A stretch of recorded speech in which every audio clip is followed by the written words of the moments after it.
So itong si Bagyong Uwan ay nakalabas na ng ating Philippine Area of Responsibility kaninang 1:30 AM. Bagamat nakalabas na ito ng ating PAR, meron pa rin po tayong mga tropical cyclone wind signal na nakataas sa ilang areas natin, kaya pinapangalanan pa rin po natin or tinatawag pa rin po natin siya sa ating local name na Uwan. At inaasahan din naman po natin papasok muli ito ng ating Philippine Area of Responsibility patungo na ng Taiwan. Sa ngayon, nananatili pa rin naman siya sa typhoon category at ito'y huling namataan sa laing 365 kilometers west ng Calayan, Cagayan.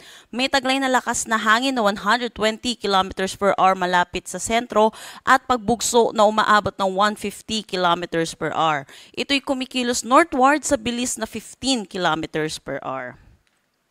Para naman sa forecast track neto natin sa si Bagyong Uwan, yun po nakalabas na siya ng ating PAR kaninang 1:30 AM at inaasahan natin hihina na rin ito sa susunod na oras bilang isang severe tropical storm at ito'y magla-landfall dito sa may Taiwan bilang isang ganap na tropical storm at ito'y magda-downgrade din into a tropical depression at low pressure area. Yes po, papasok po ulit siya ng ating Philippine Area of Responsibility, pero dahil po ito'y makaka-apekto na rito sa Taiwan, hindi naman na din natin inaasahan na meron pa rin po itong direktang epekto sa malaking bahagi ng ating bansa. Pero dahil po sa lawak na itong si Bagyong Uwan, posible makaranas pa rin na malakas na bugso ng hangin kahit nandito na po siya sa Taiwan, dito sa extreme northern Luzon, particularly dito sa may Batanes at Babuyan Island. So iba yung pag-iingat pa rin po para sa ating mga kababayan. Dulot pa rin po ng mga hangin na posibleng dulot nito ni Uwan. Sa ngayon, meron pa rin tayong tropical cyclone wind signal number 2 at dito ito sa may Batanes, Cagayan kasama ang Babuyan Islands, Apayao, Abra, Kalinga, western portion ng Mountain Province, northwestern portion ng Benguet, Ilocos Norte, Ilocos Sur, northern portion ng La Union.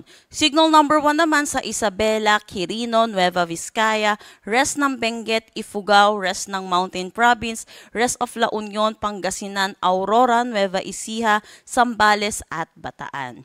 Dito rin signal number 1 sa Tarlac, Pampanga, Bulacan, Metro Manila, Cavite, Laguna, northern at western portions ng Batangas, Rizal, northern portion ng Quezon kasama ang Pulilio Islands at yung Lubang Islands na lamang dito sa may Occidental Mindoro. Sa ngayon, naasahan natin habang papalayo po itong si Bagyong Uwan, nababawasan na rin po yung mga areas natin na under tropical cyclone wind signal.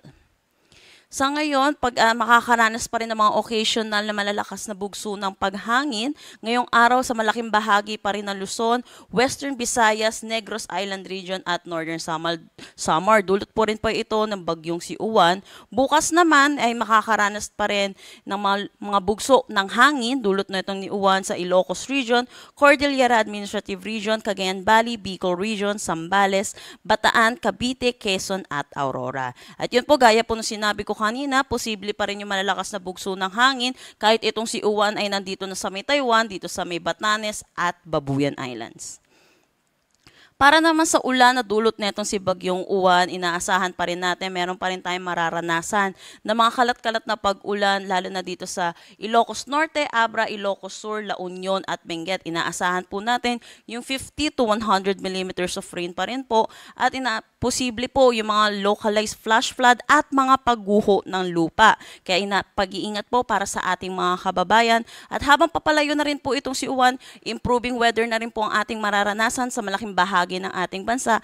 Pero sa mga susunod na araw, meron po tayong nakikitang posibilidad na intertropical convergence zone dito sa may Palawan, Visayas at Mindanao na posible din magdala ng mga kalat-kalat na pag-ulan sa kanila. Wala na tayong nakataas na anumang storm surge warning sa anumang parte ng ating bansa.